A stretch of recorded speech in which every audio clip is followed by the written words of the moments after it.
social मिडियायाव खायफा मानसिफ्रा अफिसियेलि जेबो इनफरमेसन गैयालासेनो फोसावनायखौ जोंबो खोनादों एसे सिगाङाव जोङो नुदों जे अफिसियेलि बेबायदि जेबो बिथांमोना इनफरमेसन मोनाखै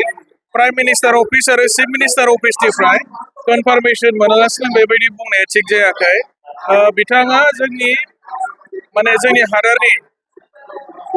प्राइम मिनिस्टारनि लेन्डिं टाइमानो एकथा बाजियावसो बिथाङा गुवाहाटियाव लेन्डिं जागोन ओमफ्राय क'क्राझारावहाय 2:15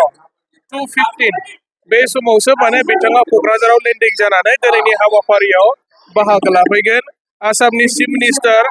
जोंनि आसामनि गभर्नर बिथांमोना लोगो फैगोन आरो बिनि बादैबो सेन्ट्रेल मिनिस्टार सर्बानन्द सन'वाल बिथांमोना प्राइम मिनिस्टारजों लोगोसे